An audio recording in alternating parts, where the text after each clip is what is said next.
और वैसे एक बात तो तय है, ड्रैगन कंट्री के सिरफिरे प्रेसिडेंट की जंगी सनक फिर से हिलोरे मार रही है और इस दफा आग उगल रहे ड्रैगन के टारगेट पर है साउथ कोरिया, एक ऐसा मुल्क जो अमेरिका का सबसे जिगरी यार है। ईस्ट एशिया पर अपनी पकड़ मजबूत रखने के लिए सुपर पावर अमेरिका ने इस मुल्क में सैन्य अड्डे बना रखे हैं।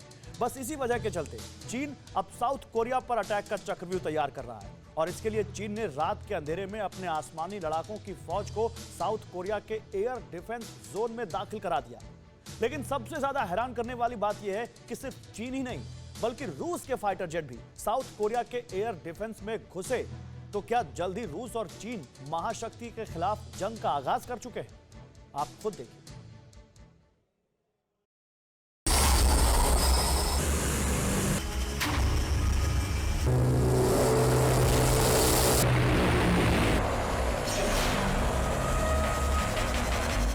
घना अंधेरा, चारों तरफ फैली धुंध और इस बीच एक्शन में जंगी लड़ाके।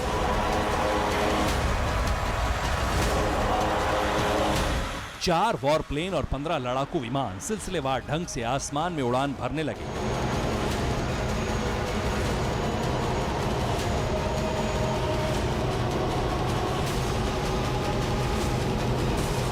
लेकिन किसके खिलाफ, ये आपको बताएंगे। उससे पहले ये बताना बेहद जरूरी है कि आखिरकार साउथ चाइना सी के एक आइलैंड पर अचानक ही जंगी रिहर्सल किसने शुरू की।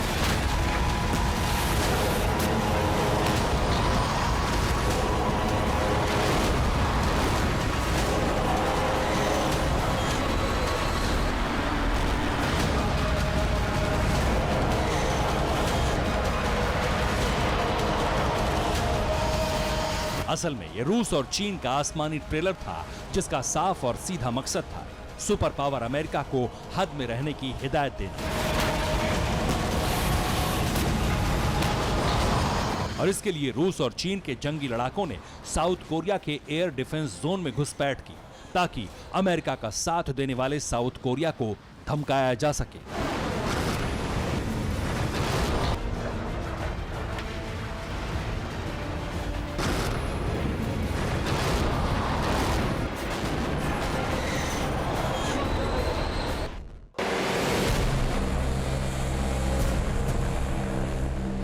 साउथ कोरिया के एयर डिफेंस आइडेंटिफिकेशन जोन में एक साथ 19 वॉरप्लेन की दस्तक ने सनसनी मचा दी।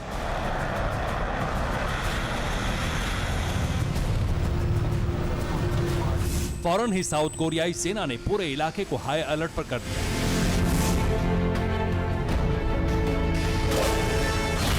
कोरियाई वायुसेना के फाइटर जेट भी एक्शन में तैयार हो गए।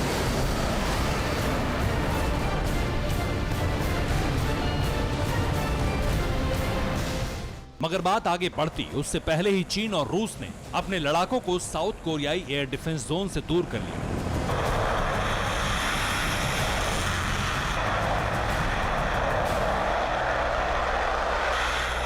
लेकिन ऐसा वाकया कोई पहली दफा देखने को नहीं मिला। इससे पहले भी चीन के फाइटर जेट ताइवान के एयर डिफेंस जोन में घुसपैठ कर चुके हैं दर्जनों बार। हालांकि ताइवान को उकसाने के लिए चीन के 4 वॉरप्लेन ताइवान के एयर डिफेंस जोन में दाखिल हुए थे।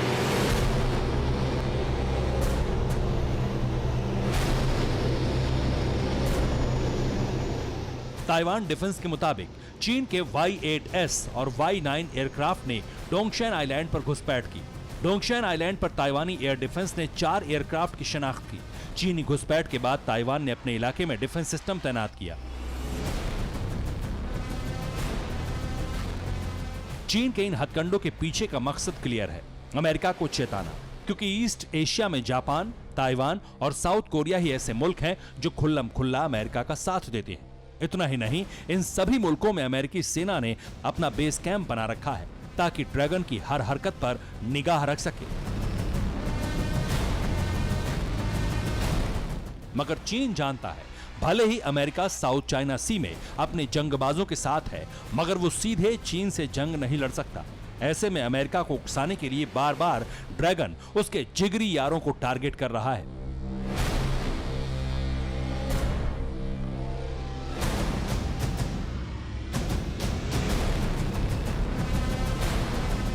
लेकिन इस बार चीन के वॉरप्लेन के साथ रूस के 15 लड़ाकू विमानों ने जो घुसपैठ की है वो हैरान करने वाली है, क्योंकि साउथ चाइना सी में ऐसा कभी नहीं हुआ कि जब एक साथ चीन और रूस ने किसी मुल्क के एयर डिफेंस जोन में एंट्री की हो। तो क्या अब खुलेआम रूस और चीन एक साथ मिलकर अमेरिका के दोस्तों पर अटैक करने वाले हैं?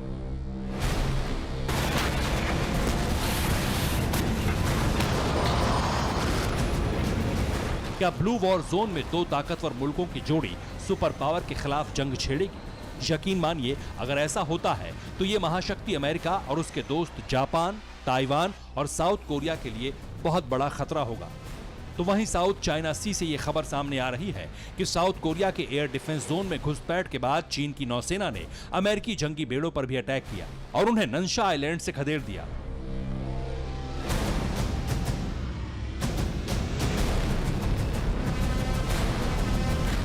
नंशा आइलैंड दक्षिण चीन सागर का वो इलाका है जिसे स्प्रेटली आइलैंड के नाम से भी जाना जाता है। इस पूरे इलाके में चीन का दबदबा है, क्योंकि चीन की नौसेना ने यहाँ पर जंगी बेड़ों के साथ साथ एयर डिफेंस सिस्टम भी तैनात कर रखा है।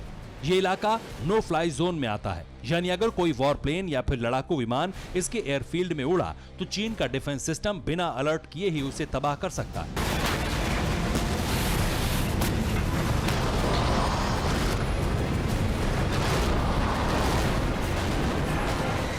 मतलब नीले समंदर में जिस चिंगारी की सुलगने की आशंका जताई जा रही थी वो अब सुलगने के साथ भड़क सकती है, क्योंकि साउथ चाइना सी में ड्रैगन ने अमेरिका के खिलाफ जो कदम उठाया, इसके बाद से ब्लू बैटल ग्राउंड में बम गोला बारूद से खलबली मच सकती है।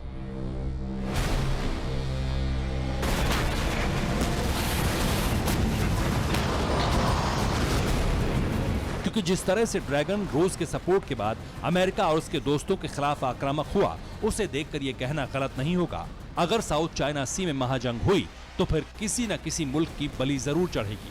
Bureau report, TV9 Bharatvarsh.